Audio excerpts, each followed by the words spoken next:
মিনহা খালাকনাকুম ওয়াফিহা নুইদুকুম ওয়ামিনহা নুখরিজুকুম তারাতা নুখরা।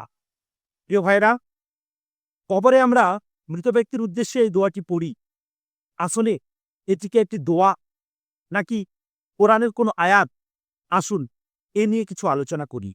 ভাই ও বোনেরা, আজ আমরা এমন একটি বিষয় কথা বলবো যা আমাদের সমাজে প্রায় 99% মানুষ ভুল ভাবে।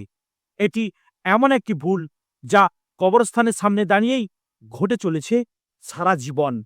যেখানে মানুষ সবচেয়ে বেশি গম্ভীর হয়, সবচেয়ে বেশি চিন্তা করে, সবচেয়ে বেশি আল্লাহকে মনে করে, সেখানে দাঁড়িয়েই আমরা একটি সুন্নাহ ভুল বুঝে ফেলেছি। আপনি নিশ্চয় দেখেছেন, কবর দেওয়ার সময় অনেকে বলছেন, মিনহা খালাকনাকুম অফিহা নুইদুকুম অমিনহা নুখরিজুকুম তারাতা নুখরা। কিন্তু বেশিরভাগ মানুষ ভাবে এই কথাটি নাকি মৃত ব্যক্তির উদ্দেশ্যে বলা দোয়া। এটা দোয়া নয়, মৃত ব্যক্তির উদ্দেশ্যে নয়, আর মৃতের জন্য মিনতি করার বাক্যও নয়। বরং এটি আল্লাহর ঘোষণা, কোরআনের আয়াত, জীবিতদের জন্য সতর্কবাণী। চলুন বিষয়টি আয়াত, হাদিস ও ব্যাখ্যা সহ বুঝি। এটি পবিত্র কোরআনের সূরা তোহার ৫৫ নম্বর আয়াত, যার বাংলা অর্থ কি? আমি তোমাদের মাটি থেকে সৃষ্টি করেছি, মাটিতেই তোমাদের ফিরিয়ে দেব, আর পুনরায় সেখান থেকেই আবার তোমাদের বের করব। এই আয়াতের ৩টি বিষয় ঘোষণা করা হয়েছে। ১. মানুষ মাটি থেকে সৃষ্টি। ২. মানুষ মাটিতে ফিরে যাবে। আর ৩. আবার সেখান থেকে উঠানো হবে। এগুলো কোনো দোয়া নয়, এগুলো আল্লাহর স্টেটমেন্ট, আল্লাহর সতর্কবাণী, আল্লাহর মহাবাস্তবতার ঘোষণা। তাহলে কবর দেওয়ার সময় এই আয়াত পড়া কেন? হাদিসে প্রমাণ রয়েছে। রাসূল সাল্লাল্লাহু আলাইহি সাল্লাম নিজে এই আয়াত কবর দেওয়ার সময় পড়তেন। পরের ৩টি হাদিস আমি আলোচনা করছি, যাতে স্পষ্ট প্রমাণ আছে যে নবী পাক সাল্লাল্লাহু আলাইহি সাল্লাম এই আয়াত পড়েছেন। তাহলে পড়েছেন মানে এটা নয় যে এটা দোয়া। এটা নিয়ে আলোচনা করছি, আসুন। হাদিস নম্বর ১, সুনানে আবু দাউদ, হাদিস সংখ্যা ৩২২০। হযরত আবু হুরায়রা রাদিয়াল্লাহু তাআলা আনহু থেকে বর্ণিত, রাসূলুল্লাহ সাল্লাল্লাহু আলাইহি সাল্লাম কোন মৃতকে কবর দেওয়ার সময় এই আয়াতটি তিলাওয়াত করতেন। হাদিস নম্বর ২, জামে তিরমিজি, হাদিস সংখ্যা ১০৫৩। তিরমিজিতে বর্ণিত রয়েছে, নবী করিম সাল্লাল্লাহু আলাইহি সাল্লাম কবর দেওয়ার সময় এই আয়াত পড়তেন। হাদিস নম্বর ৩, মুসনাদে আহমদ, হাদিস সংখ্যা ২২২৪৯। আবু হুরায়রা রাদিয়াল্লাহু তাআলা আনহু বলেন, যখন কোনো মৃতকে দাফন করা হতো, নবী সাল্লাল্লাহু আলাইহি সাল্লাম বলতেন, মিনহা খালাকনাকুম অফিহা নুইদুকুম। এই ৩টি হাদিস আমাদের সামনে একটা কথা একেবারে স্পষ্ট করে দেয়, আয়াতটি দোয়া নয়, এটি তিলাওয়াত। এটি মৃতের উদ্দেশ্যে নয়, জীবিতের জন্য স্মরণ করানো। তাহলে মানুষ ভুল করে কি মনে করছে?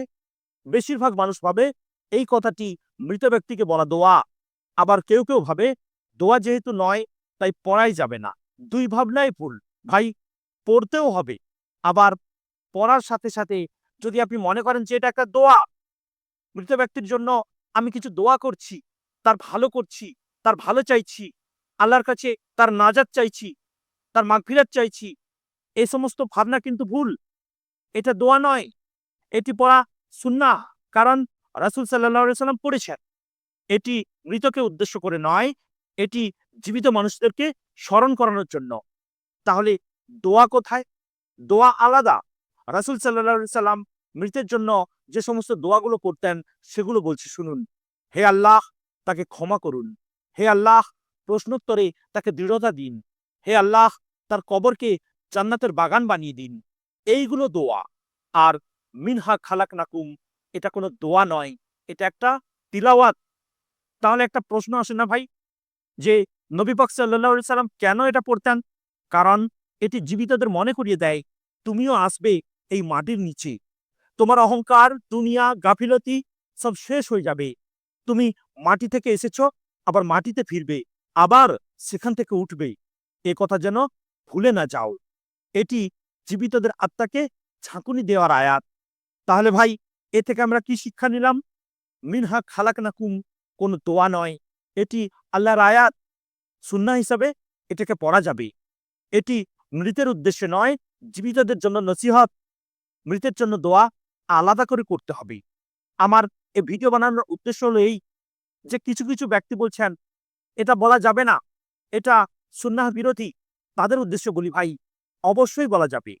কেননা নবী পাক সাল্লাল্লাহু আলাইহি সাল্লাম এটা বলেছেন।